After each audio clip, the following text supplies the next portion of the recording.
নমস্কার ভিউয়ার্স, আমি অর্ণব শাহ। আপনি দেখছেন অর্ণবস ভিউ।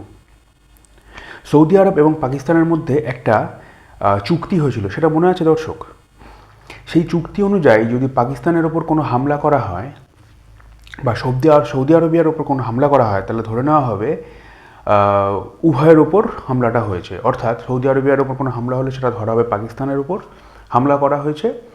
ন্যাটো কান্ট্রিজদের যেরকম একটা চুক্তি ছিল, ঠিক পাকিস্তান এবং সৌদি আরবিয়া নিজেদের মধ্যে সেই চুক্তিটা করেছে বেশ কিছুদিন আগে।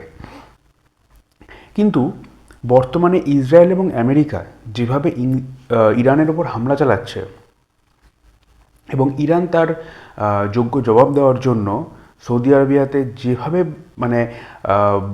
বোম্বার্ডমেন্ট করেছে, মিসাইল দিয়ে হামলা করেছে, তাতে কি মনে হয় পাকিস্তানের কি এই সময় সৌদি আরবিয়ার পাশে থাকা উচিত নয়? পাকিস্তানের কিন্তু সৌদি আরবের পাশে থাকাটা চুক্তিগতভাবে উচিত ছিল, কিন্তু পাকিস্তান আফগানিস্তানের সঙ্গে যুদ্ধে লিপ্ত হয়ে রয়েছে। এই প্রশ্নটা শুধুমাত্র আমার নয়, এই প্রশ্নটা হচ্ছে সমগ্র দেশবাসীর, সমগ্র বিশ্ববাসীর। পাকিস্তান কি করছে?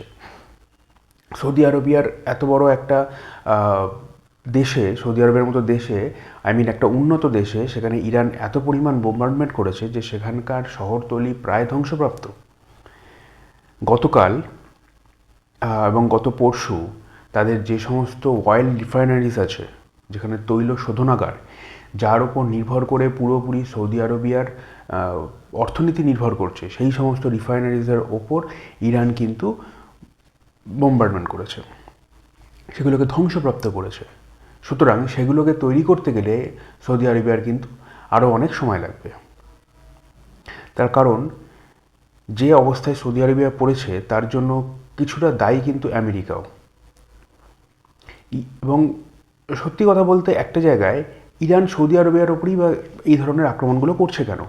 ইরান সৌদি আরবিয়ার ওপর এই ধরনের আক্রমণ করছে, তার কারণ ইরান ভালো করেই জানে যে সৌদি আরবিয়া কিন্তু অ্যাকচুয়ালি আমেরিকাকে কিন্তু অনেক ক্ষেত্রে জায়গা দিয়েছে। কী ক্ষেত্রে জায়গা দিয়েছে? তার বিভিন্ন মিলিটারি বেসগুলো কিন্তু সৌদি আরবিয়ার ভেতরে রয়েছে। ইরান কিন্তু বেছে বেছে সেই সমস্ত মিলিটারি বেসগুলোতে আঘাত করেছে এবং বর্তমানে অয়েল রিফাইনারিজের ওপর আঘাত করছে।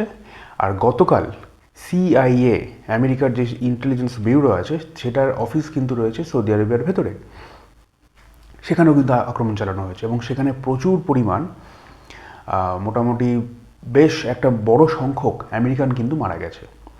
এটা ফক্স নিউজ কিন্তু প্রচার করেছে যে সৌদি আরবিয়ার ভেতরে যে সিআইএর অফিস আছে, সেখানে হামলা চালিয়ে ইরানিয়ানরা আমেরিকানদের হত্যা করেছে।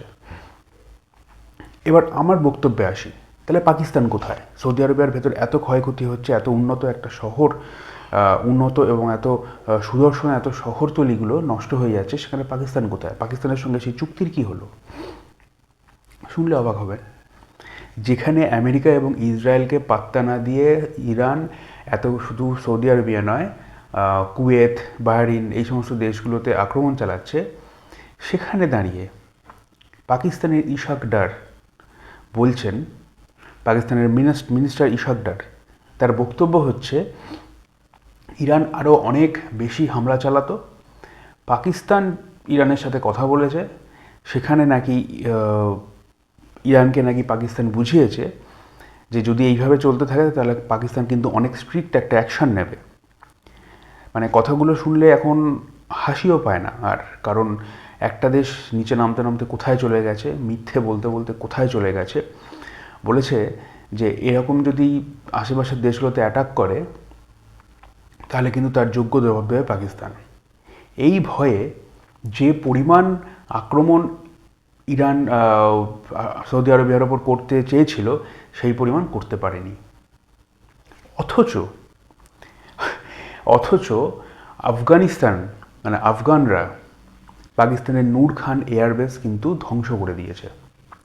নূর খান এয়ারবেস নামটা একটু হয়তো চেনা চেনা লাগছে আপনাদের, তার কারণ 1 বছর আগেই, 1 বছরও হয়নি, 6-7 মাস আগেই ইন্ডিয়ার মিসাইল কিন্তু গিয়ে এই নূর খান এয়ারবেসে আঘাত করেছিল। এখানে যে এয়ার বেসটা রয়েছে, সেখানে ধ্বংসপ্রাপ্ত হয়েছিল তার রানওয়ে, তার শেড, সব নষ্ট করে দিয়েছিল ইন্ডিয়ার মিসাইল। সেই নূর খান এয়ারবেসে কিন্তু আবার আক্রমণ চালিয়েছে আফগানরা। সুতরাং এখান থেকে আপনারা একটা জিনিস বুঝতে পারছেন, পাকিস্তান যে কথাই বলুক না কেন সেই কথার উপর কোনোরকমভাবে বিশ্বাস করা যায় না। এবং আমার অদূর ভবিষ্যতে আমার যতদূর ধারণা, পাকিস্তান এবং সৌদি আরবের এই চুক্তিটা হয়তো বেশি দিন আর স্টে করবে না। কারণ হয়তো কয়েকদিনের মধ্যেই একটা নিউজ আসবে, আপনারা দেখবেন লক্ষ্য করে, যে সৌদি আরবে হয়তো বলে বসবে যে এই যে চুক্তিটা হয়েছিল সেটাকে আর রিনিউ করা হয়নি।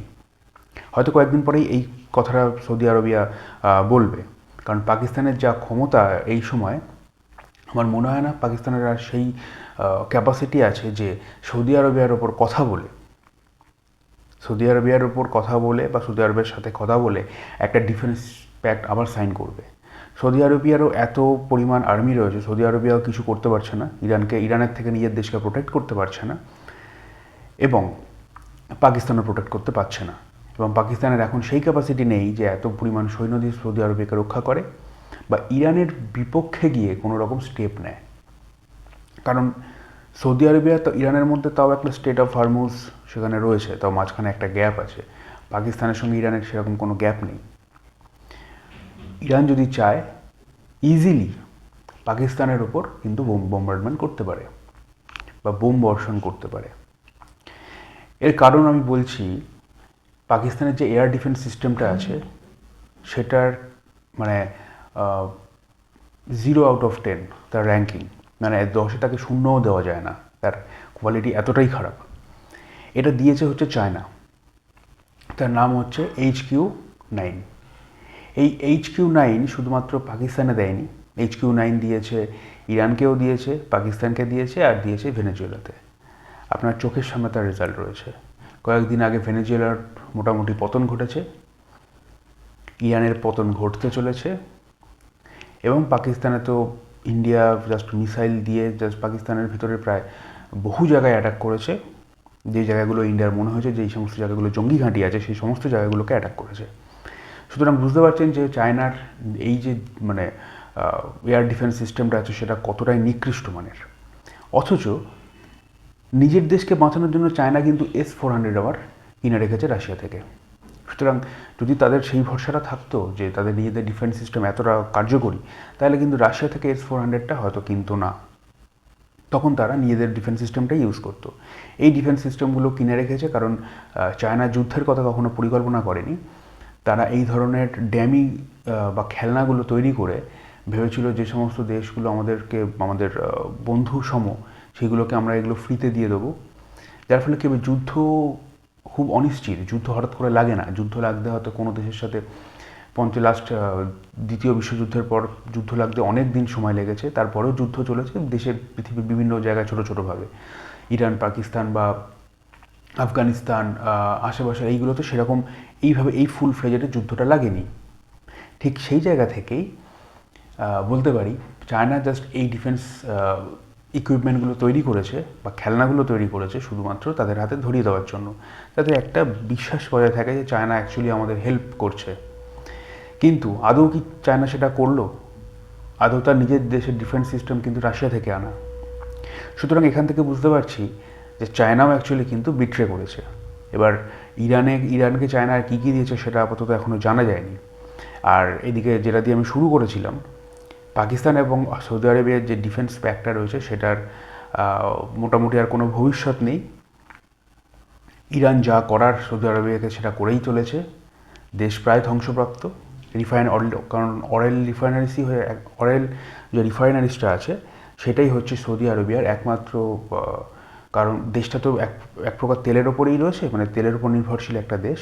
সেই দেশের অয়েল রিফাইনারিজ যদি ধ্বংস করে দেওয়া যায় তাহলে দেশের অর্থনীতি অনেকটাই ভেঙে পড়ে। ইরান কিন্তু সেই কাজটাই করেছে, অর্থাৎ সৌদি আরবিয়ার বেশ কিছুটা ক্ষতি কিন্তু, আর্থিক ক্ষতি কিন্তু এখানে হয়েছে, এবং পাকিস্তান কিন্তু এগিয়ে আসেনি। সুতরাং এখান থেকে আমরা বুঝতে পারি পাকিস্তান এবং সৌদি আরবের যে ডিফেন্স প্যাক্টটা আছে এটা কতটাই ভ্যালুলেস, এবং পাকিস্তানের পক্ষে সম্ভব নয় কোনো দেশেরকে সাপোর্ট দেওয়া, কারণ তার নিজের দেশকে সাপোর্ট দেওয়ার তার কোনো সম্ভাবনা বা ক্ষমতা নেই। এটা নিয়ে নতুন কোনো ডেভেলপমেন্ট আসেনি। এটা নিয়ে যখন নতুন কোনো ডেভেলপমেন্ট আসবে সর্বপ্রথম নিয়ে হাজির হব আমি অনবশ্যই আপনাদের সামনে। এখন এই পর্যন্তই। জয় হিন্দ, জয় ভারত।